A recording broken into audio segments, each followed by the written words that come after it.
मुंशी प्रेमचंद लिखित ठाकुर का कुआं। जोखू ने लोटा मुंह से लगाया तो पानी में सख्त बदबू आई। गंगी से बोला, यह कैसा पानी है? मारे बांस के पिया नहीं जाता, गला सूखा जा रहा है और तू सड़ा पानी पिलाई देती है। गंगी प्रतिदिन शाम पानी भर लिया करती थी। कुआं दूर था, बार बार जाना मुश्किल था। कल वह पानी लाई थी तो उसमें बदबू बिल्कुल न थी। आज पानी में बदबू कैसी? लोटा नाक से लगाया तो सचमुच बदबू थी। जरूर कोई जानवर कुएं में गिरकर मर गया होगा, मगर दूसरा पानी आवे कहाँ से? ठाकुर के कुएं पर कौन चढ़ने देगा? दूर से लोग डांट बताएंगे। साहू का कुआं गांव के उस सिरे पर है, परंतु वहां भी कौन पानी भरने देगा? कोई तीसरा कुआं गांव में है ही नहीं। जोखू कई दिन से बीमार है। कुछ देर तक तो प्यास रोके चुप पड़ा रहा, फिर बोला, अब तो मारे प्यास के रहा नहीं जाता। ला थोड़ा पानी नाक बंद करके पी लूं। गंगी ने पानी न दिया। खराब पानी से बीमारी बढ़ जाएगी इतना जानती थी, परंतु यह न जानती थी कि पानी को उबाल देने से उसकी खराबी जाती रहती है। वह बोली, यह पानी कैसे पियोगे? न जाने कौन जानवर मरा है। कुएं से मैं दूसरा पानी लाए देती हूँ। जोखू ने आश्चर्य से उसकी ओर देखा। पानी कहाँ से लाएगी? ठाकुर और साहू के 2 कुएं तो है, क्या एक लोटा पानी न भरने देंगे? हाथ पांव तुड़वा आएगी और कुछ न होगा। बैठ चुपके से, ब्रह्म देवता आशीर्वाद देंगे। ठाकुर लाठी मारेंगे, साहू जी 1 के 5 लेंगे। गरीबों का दर्द कौन समझता है? हम तो मर भी जाते हैं तो कोई द्वार पर झांकने नहीं आता है। कंधा देना तो बहुत बड़ी बात है। ऐसे लोग कुएं से पानी भरने देंगे? इन शब्दों में कड़वा सत्य था। गंगी क्या जवाब देती, किंतु उसने वह बदबूदार पानी पीने को न दिया। रात के 9 बजे थे। थके मांदे मजदूर तो सो चुके थे। ठाकुर के दरवाजे पर 10-5 बेफिक्रे जमा थे। मैदानी बहादुरी का तो अब न जमाना रहा है न मौका। कानूनी बहादुरी की बातें हो रही थी। कितनी होशियारी से ठाकुर ने थानेदार को एक खास मुकदमे की रिश्वत दी और साफ निकल गए। कितने अकलमंदी से एक मार्के के मुकदमे की नकल ले आए। नाजिर और मोहतमीम सभी कहते थे नकल नहीं मिल सकती। कोई 50 मांगता, कोई 100। यहाँ बेपैसे कौड़ी नकल उड़ा दी। काम करने का ढंग चाहिए। इसी समय गंगी कुएं से पानी लेने पहुंचे। कुप्पी की धुंधली रोशनी कुएं पर आ रही थी। गंगे जगत की आड़ में बैठी मौके का इंतजार करने लगी। इस कुएं का पानी सारा गांव पीता है, किसी के लिए रोका नहीं। सिर्फ ये बदनसीब नहीं भर सकते। गंगी का विद्रोही दिल रिवाजी पाबंदियों और मजबूरियों पर चोटें करने लगा। हम क्यों नीच हैं और ये क्यों ऊंचे हैं? इसलिए कि ये लोग गले में तागा डाल लेते हैं।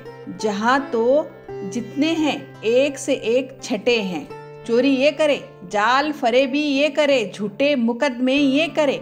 अभी इस ठाकुर ने तो उस दिन बेचारे गडरिये की भेड़ चुरा ली थी और बाद में मारकर खा गया था।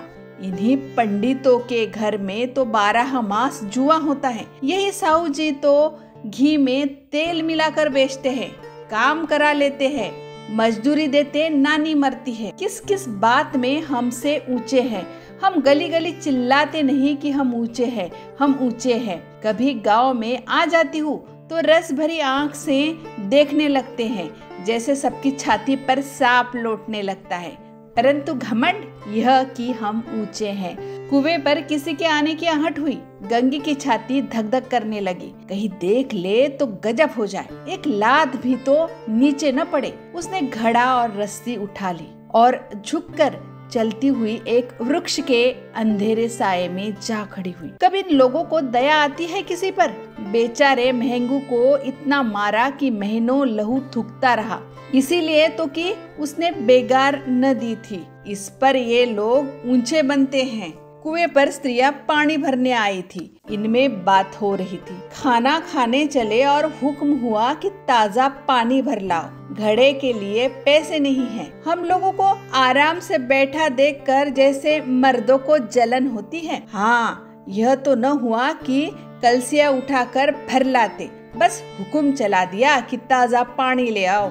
जैसे हम लोंडिया ही तो है। लोंडिया नहीं तो और क्या हो तुम, रोटी कपड़ा नहीं पाती, 10-5 रुपए भी छीन झपट कर ले लेती हो और लोंडिया कैसे होती है। मत लजाओ दीदी, छीन भर आराम करने को जी तरस कर रह जाता है। इतना काम किसी दूसरे के घर कर देती तो इससे कहीं आराम से रहती।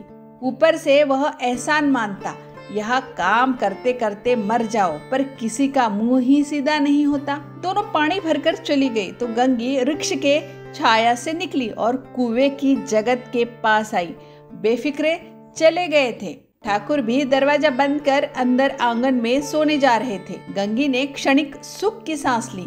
किसी तरह मैदान तो साफ हुआ। अमृत चुरा लाने के लिए जो राजकुमार किसी जमाने में गया था, वह भी शायद इतनी सावधानी के साथ और समझ बूझकर न गया हो। गंगी दबे पांव कुएं की जगत पर चढ़ी। विजय का ऐसा अनुभव उसे पहले कभी न हुआ था। उसने रस्सी का एक फंदा घड़े में डाला, दाएं बाएं चौकन्नी दृष्टि से देखा, जैसे कोई सिपाही रात को शत्रु के किले में सुराग कर रहा हो। अगर इस समय वह पकड़ ली गई तो फिर उसके लिए माफी या रियायत की रत्ती भर उम्मीद नहीं। अंत में देवताओं को याद करके उसने कलेजा मजबूत किया और घड़ा कुएं में डाल दिया। घड़े ने पानी में गोता लगाया। बहुत ही आहिस्ता, जरा भी आवाज न हुई। गंगी ने 2-4 हाथ जल्दी जल्दी मारे। घड़ा कुएं के मुंह तक आ पहुंचा। कोई बड़ा शहजोर पहलवान भी इतनी तेजी से न खींच सकता था। गंगी झुकी कि घड़े को पकड़कर जगत पर रखे कि एकाएक ठाकुर साहब का दरवाजा खुल गया। शेर का मुंह इससे अधिक भयानक न होगा।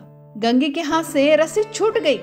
रस्सी के साथ घड़ा धड़ाम से पानी में गिरा और कई क्षण तक पानी में हिलकोरे की आवाजें सुनाई देती रही। ठाकुर कौन है, कौन है, पुकारते हुए कुएं की तरफ आ रहे थे और गंगी जगत से कूदकर भागी जा रही थी। घर पहुंचकर देखा कि जोखू लोटा मुंह से लगाए वही मैला गंदा पानी पी रहा है। गंगी का अपने पति के लिए साफ सुथरा पानी लाने का सपना टूट गया। मुंशी प्रेमचंद की इस कहानी से भारत की सामाजिक विषमता का प्रदर्शन होता है और कहानी पढ़कर ऐसा लगता है कि पानी के लिए तरसता हुआ इंसान देखकर पानी के आंख में भी पानी आया होगा। कहानी कैसे लगी जरूर बताएं। ऐसे सुंदर प्रेरक कहानियों के लिए मेरा चैनल सब्सक्राइब करें। धन्यवाद।